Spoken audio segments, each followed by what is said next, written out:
আজকের এই ভিডিওতে আমরা ত্রিপুরার যে জয়েন্ট রিক্রুটমেন্ট বোর্ড জিআরবিটি যাকে আমরা বলি, এখানে জিআরবিটি 2 যে আগামী দিনে আসবে এবং যারা এখানে জিআরবিটি 1-এর মধ্যে যে ডকুমেন্টস ভেরিফিকেশন করিয়েছিল ত্রিপুরা হাইকোর্টের অর্ডারে, তার কি পরিস্থিতি রয়েছে ওইটা আলোচনা করব। এবং সঙ্গে ত্রিপুরাতে টিপিএসসির মাধ্যমে এগ্রিকালচার অফিসারের রিক্রুটমেন্ট হয়েছিল, তার রেজাল্ট বেরিয়ে এসেছে। এগ্রিকালচার ডিপার্টমেন্টের সফটওয়্যারের মাধ্যমে এটিএম বিটিএমের পোস্ট বেরিয়ে এসেছিল, ফাইনালি তার রেজাল্ট আউট হয়ে গিয়েছে। তো আজকের এই ভিডিওটি খুবই গুরুত্বপূর্ণ। আমরা এই তিনটি বিষয় নিয়ে আলোচনা করব। আমরা এখানে ডাইরেক্টলি জিআরবিটির ওয়েব পেজে চলে এসেছি। ফার্স্ট আমরা এই জিআরবিটির কথাটা বলবো, সেকেন্ড আমরা টিপিএসসির রেজাল্ট, এবং তারপর আমরা এখানে সফটওয়্যারের রেজাল্ট। আচ্ছা, প্রথমে আমরা রেজাল্ট নিয়ে কথা বলে নিই, তারপর এইটা নিয়ে কথা বলবো, ঠিক আছে? তার আগে একটি ছোট্ট ইনফরমেশনও তোমাদের সাথে শেয়ার করার ছিল। তোমরা যারা বিভিন্ন কম্পিটিটিভ এক্সাম, যেমন ত্রিপুরাতে forester, forest guard, LDC, group D, আরও বিভিন্ন এক্সামস হতে চলেছে, ওই এক্সামসগুলোর জন্য যদি তোমাদের কারো কোনো ধরনের প্রিমিয়াম নোটসের প্রয়োজন পড়ে, তোমরা আমাদের এই নাম্বারে 9485334006 এই নাম্বারে যোগাযোগ করতে পারো। তাহলে তোমরা আমাদের কাছ থেকে ওই প্রিমিয়াম নোটসগুলো পেয়ে যাবে, যেগুলা আগামী এক্সামসে তোমাদের খুবই ইম্পর্টেন্ট। কারণ ত্রিপুরা রাজ্যে এখন কম্পিটিশন লেভেলটা অনেক হাই, তার জন্য যদি আগে থেকে প্রিপেয়ার্ড না করো নিজেকে, তাহলে এক্সাম ক্লিয়ার করাটা সম্ভব হবে না। তৎসঙ্গে আমাদের চ্যানেলেও আমরা বিভিন্ন কম্পিটিটিভ এক্সামের ক্লাস করিয়ে থাকি, যার পিডিএফ আমরা আমাদের Telegram group, WhatsApp channel, Facebook page ওইগুলোর মধ্যে দিয়ে দিই। তো তোমরা অবশ্যই ওইগুলো জয়েন করে নেবে। আমরা দেখছি তোমরা ওইগুলো জয়েন করছো না, রিকোয়েস্ট করব সবাইকে যে অ্যাটলিস্ট জয়েন করে নেবে আমাদের টেলিগ্রাম এবং ফেসবুক পেজগুলোকে, ঠিক আছে? সবার প্রথমে আমরা টিপিএসসির কথাটা এখানে বলবো। ত্রিপুরা পাবলিক সার্ভিস কমিশন থেকে 21 অগাস্ট 2026 ইংরেজিতে যে এক্সামস এবং ইন্টারভিউ হয়েছিল এগ্রিকালচার ডিপার্টমেন্টের এগ্রিকালচার অফিসারের TAFS grade 1 group B gazetted post, এখান থেকে টোটাল 136 পোস্ট ছিল, যার মধ্যে থেকে এখানে নেওয়া হয়েছে 131 পোস্ট, ঠিক আছে? এখানে 5টি পোস্ট রয়ে গেছে, UR EX SM3 SC ex serviceman 1, ST ex serviceman 1। 136 post ছিল টোটাল। তো তার মধ্যে থেকে তোমাদের এখানে যাদের নাম রয়েছে, রোল নাম্বার রয়েছে, ওদেরকে রিকমেন্ড করা হয়েছে, ঠিক আছে? এখানে রিকমেন্ডেশন দেওয়া হয়েছে, তোমরা দেখতে পাচ্ছ। সঙ্গে তাদের গ্র্যান্ড টোটাল 200 মার্কসের এক্সাম উইথ ইন্টারভিউ হয়েছিল, যেখানে বৃন্দা দেববর্মা ST ক্যাটাগরির রিকমেন্ড হয়েছে UR ক্যাটাগরিতে, ঠিক আছে? আচ্ছা, তোমরা জানো ত্রিপুরা রাজ্যে এই যে SC ST এবং রিজার্ভেশনের যে কোটা, তার মাধ্যমে অনেকেই শুধু ত্রিপুরাতে নয়, অল ওভার ইন্ডিয়াতে অনেক প্রবলেম হচ্ছে। এই যে 136 পোস্টের মধ্যে অলরেডি তোমাদের ক্যালকুলেশন করে রিজার্ভেশনের পোস্ট রয়েছিল, SCর জন্য এতখানা, STর জন্য এতখানা। এখান থেকে তোমরা ম্যাক্সিমাম দেখে নেবে শুধুমাত্র SC ST 28 ক্যান্ডিডেটস রয়েছে, যেখান থেকে শুধু SC UR পোস্ট ছিল, কিন্তু SC STকে রিকমেন্ড করা হয়েছে। এক্সামসে ওদের ছাড় রয়েছে, এজ লিমিটে ছাড় রয়েছে, তোমাদের যদি চাকরি পেয়ে যায় সিনিয়রিটি লিস্টে ওদের ছাড় রয়েছে, এক্সাম ফিতে ছাড় রয়েছে, সব কিছু এভরিথিং। কিন্তু আমি পার্সোনালি বলছি, সবাই কি যারা মানে জেনারেল, সবাইকে এখানে রিচ ফ্যামিলির পিপলস, আর এই যে SC ST ওরা কি সব এখানে পুয়ার ফ্যামিলির পিপল? ম্যাক্সিমাম দেখবে তোমরা যে এখানে যারা চাকরি পায় না পায় সবই পুয়ার পিপল নয়, রিচ পিপল।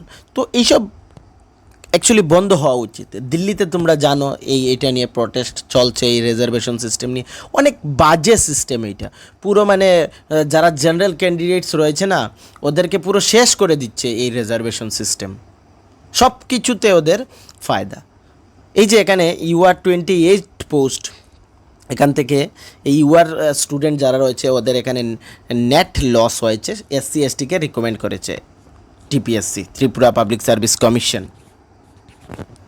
ঠিক আছে, তো এইটা নিয়ে অ্যাকচুয়ালি কিছু করা উচিত আমি বলবো।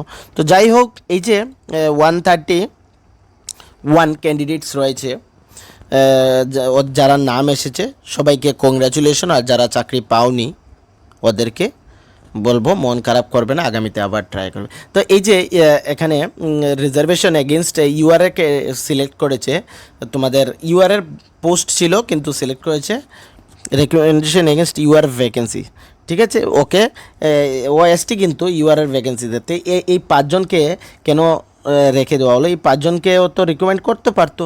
এক সার্ভিসম্যান হলে কি রয়েছে, এখানে SCর কাস্টে UR তুমি রিজার্ভেশন দিচ্ছ, URের পোস্ট STকে দিচ্ছ, তাহলে এক সার্ভিসম্যানের পোস্টও তো অন্যকে দিতে পারো না। কেন এটা কেন হবে না? কারণ এটা এক সার্ভিসম্যান যারা অলরেডি সার্ভিস করেছে তাদের জন্য এটা রয়েছে।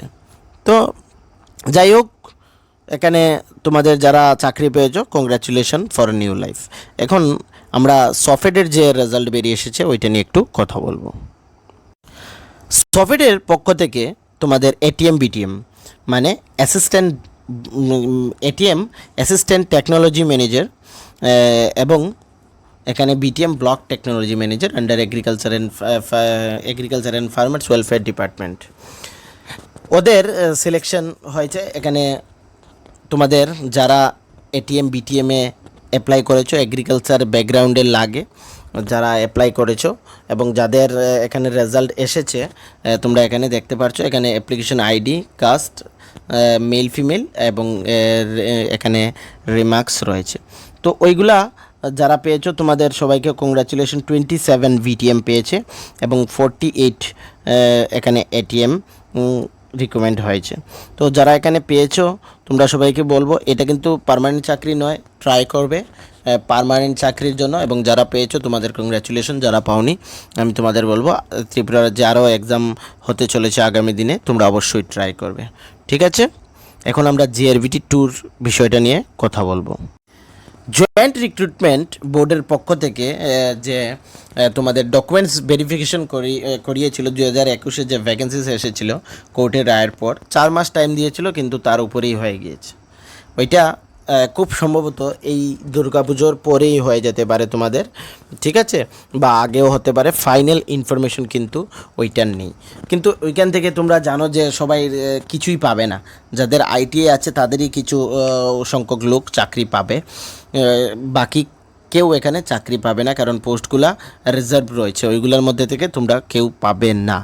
এটা গেল 1 নাম্বার। 2 নাম্বার GRVT 2 আগামী দিনে আবারও আসছে, তোমরা সকলে জানো। হিউজ ভ্যাকেন্সিস রয়েছে এখানে, LDC রয়েছে, তারপর গ্রুপ D রয়েছে, তারপর এগ্রি অ্যাসিস্ট্যান্ট রয়েছে, আরও অনেক কিছু রয়েছে। আমি তোমাদের বলবো পার্সোনালি যারা এই GRVTর জন্য প্রিপারেশন করছো, হিউজ ভ্যাকেন্সিস মানে লোকসভার আগে 2028-এর যে ইলেকশন তার আগে কিন্তু তোমাদের হবে। তো নিজেকে ওইভাবে প্রিপেয়ার করো। তোমরা দেখছো যে ত্রিপুরার যে চাকরি কিভাবে হচ্ছে, তো তোমরা ভালোভাবে যদি প্রিপেয়ার না করো তোমরা এখানে চাকরি পাবে না। এখনও সময় আছে, তোমরা শীঘ্রই নিজেকে প্রিপেয়ার করো, খুব শীঘ্রই আসবে। অনেকেই আমাকে বলে GRVT 2 কবে আসবে, GRVT 2 কবে আসবে। তো এটা এখন হবে না, 2028-এর আগে ওইটা কমপ্লিট হবে। মেবি এই বছরের লাস্টে ওইটার নোটিফিকেশনটা এসে যেতে পারে, ঠিক আছে। এক্সাম এবং ইন্টারভিউ সব কিছু মিলিয়ে ফাইনালি 28-এর আগেই তোমাদের এখানে কমপ্লিট হবে, এটা এর আগে হবে না।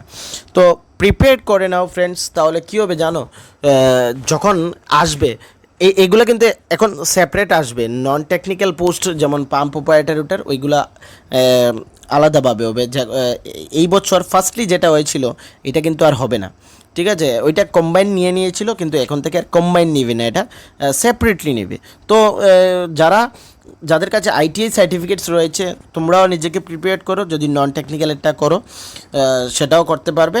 এবং যা যা এলডিসি, এগ্রি অ্যাসিস্ট্যান্ট, আরও হিউজ ভ্যাকেন্সিস রয়েছে, আমরা পড়ে যখন আসবে তখন সেটা নিয়ে ডিসকাশন করবো। এখানে তোমরা ধরে নিতে পারো এগ্রি অ্যাসিস্ট্যান্ট কনফার্ম রয়েছে, এলডিসি কনফার্ম রয়েছে, গ্রুপ ডি কনফার্ম রয়েছে, তারপর তোমাদের পাম্প অপারেটর রয়েছে, জুনিয়র পাম্প অপারেটর রয়েছে। এখানে এলডিসি বিভিন্ন দপ্তরের রয়েছে, স্বাস্থ্য দপ্তর, পিডাব্লিউডি, এখানে সবগুলো এগ্রি অ্যাসিস্ট্যান্ট এগ্রিকালচার ডিপার্টমেন্টের রয়েছে। ঠিক আছে, তো এই ইনফরমেশনটি আমি আজকে কেন বললাম, তোমরা অনেকেই আমাকে বলো যে জিআরভিডি 2 কবে আসবে, তার জন্য আজকের এই ইনফরমেশনটি আমি তোমাদের জানিয়ে দিলাম। ঠিক আছে ফ্রেন্ডস, আর রিকোয়েস্ট থাকবে একটাই, ভিডিওকে সাবস্ক্রাইব করবে, চ্যানেলটিকে সাবস্ক্রাইব করবে, আর নিচে যে ডেসক্রিপশনে লিঙ্কগুলো রয়েছে ওগুলো অবশ্যই জয়েন করবে। Thank you.